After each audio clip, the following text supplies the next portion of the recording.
कई बार इंसान अपने गुस्से और घमंड में ऐसा रास्ता चुन लेता है कि चाहे उसे बाद में जितना भी पछतावा क्यों ना हो, वो उस रास्ते से कभी भी वापस नहीं आ सकता। ये कहानी है बगलपुर गांव की, जहां एक बहुत प्रसिद्ध पंडित सुधीर चंद रहा करता था। पर गांव में एक नए पंडित किशोरलाल के आने की वजह से सभी लोगों ने सुधीर चंद के पास आना बंद कर दिया था। एक सुबह जब सुधीर चंद गांव के मंदिर में पूजा कर रहा था, तभी वहां गांव के दो लोग आते हैं। पुजारी जी, क्या आप हमें पंडित किशोरलाल का घर बता सकते हैं कहाँ है? मुझसे क्या पूछ रहे हो? जाओ जाके किसी और से पूछ लो, मुझे नहीं पता। तभी वहां से गुजरते हुए दो लोग सुधीर चंद का मजाक उड़ाते हैं। अरे भाई साहब, आप जिनसे रास्ता पूछ रहे हो वो भी तो एक पंडित ही हैं। चलिए छोड़िए, हम आपको रास्ता बता देते हैं। इस सब के बाद सुधीर चंद बहुत गुस्से में आ जाता है। आज तक मेरी इतनी बेइज्जती किसी ने नहीं की, सिर्फ उस नए पंडित किशोरलाल की वजह से मुझे इतना कुछ सुनना पड़ रहा है। अब तो मैं इन सबसे बदला लेकर ही रहूंगा। और सुधीर चंद गुस्से की आग में एक किताब खोलता है। उस किताब में राक्षस को जन्म देने वाली विधि लिखी थी, जिसे पढ़कर सुधीर चंद के चेहरे पर मुस्कुराहट आ जाती है। अब मैं किसी को नहीं छोड़ूंगा। उसी रात सुधीर चंद अपने मकसद को पूरा करने के लिए निकल पड़ता है और वो घने जंगल से चलता हुआ एक सुनसान गुफा में पहुंच जाता है, जहां पर गांव का कोई भी आदमी आया जाया नहीं करता था। और गुफा में पहुंचते ही सुधीर चंद उसी किताब से देखकर राक्षस को जन्म देने की विधि पढ़कर काला जादू करना शुरू कर देता है। और चांद की रोशनी के आने के बाद सुधीर चंद का बनाया हुआ राक्षस इस दुनिया में आ जाता है। जाओ और जाकर उन सभी को मार दो जिन्होंने मेरी बेइज्जती की थी। उसी रात मनोहर अपने घर लौट रहा था तो बहुत देर हो गई आज। चलो शुक्र है काम तो मिला किशोरलाल जी के पास, वरना वो नल्ला सुधीर चंद खुद तो था ही और मुझे भी कर देता पगार ना देकर। चलो मरने के लिए तैयार हो जाओ। कौन हो तुम?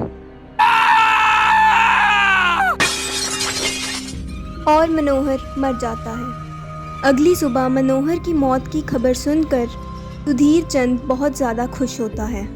और इसी तरह सुधीर चंद रोज़ रात को जाकर उसी सुनसान गुफा में अपने काले जादू का इस्तेमाल करके सभी लोगों को मार देता था और गांव में मरने के किस्से शुरू हो जाते हैं। और यही बात पंडित किशोरलाल जी को बहुत परेशान कर रही थी, इसीलिए वो अपने गुरु को बगलपुर गांव में आने का न्योता भेजते हैं और गांव की सभी परिस्थिति के बारे में अपने गुरु को बताते हैं। गुरुजी, आपको तो सब बातें पता है, आप इस समस्या का कोई समाधान बताइए। इस गांव में पैर रखते ही मुझे ये आभास हो गया था कि यहाँ किसी बुरी शक्ति का वास है। किसी ने काली शक्ति का प्रयोग करके इस गांव में राक्षस को बुलाया है और इतने सारे लोगों की हत्या करने के बाद वो और भी शक्तिशाली हो गया और वो राक्षस अपने मालिक को भी मार देगा। पर गुरुजी, अब हम गांव के निर्दोष लोगों को कैसे बचाएंगे?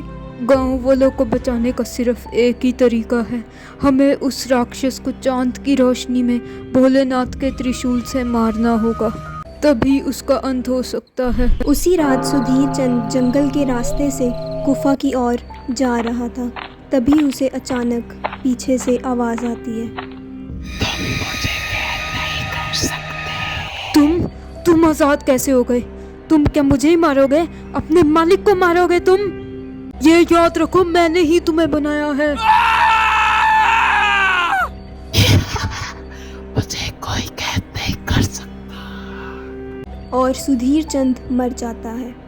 दूसरी तरफ किशोरलाल अपने गुरुजी के साथ राक्षस का वध करने के लिए निकल गए थे और गुफा में पहुंचते ही उन्हें पता लगता है राक्षस आज़ाद हो चुका है, जिस वजह से गुरुजी पूजा शुरू कर देते हैं और किशोरलाल को जंगल में भेज देते हैं ताकि वो राक्षस को ढूंढकर त्रिशूल से उसे मार सके। पंडित किशोरलाल को बहुत डर लग रहा होता है, तभी अचानक उन्हें आवाज़ आती है।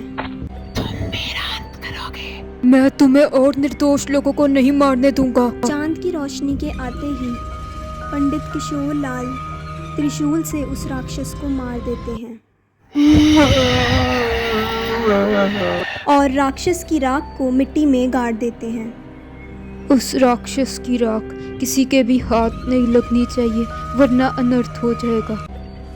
2 साल बाद एक दिन गांव के बच्चे उसी जंगल में खेल रहे थे। तभी एक बच्चा खेलते खेलते मिट्टी में से उसी राख को बाहर निकाल देता है। तभी उसे कोई आवाज़ आती है और वो वहाँ से भाग जाता है। आखिर मैं फिर से आजाद हो गया।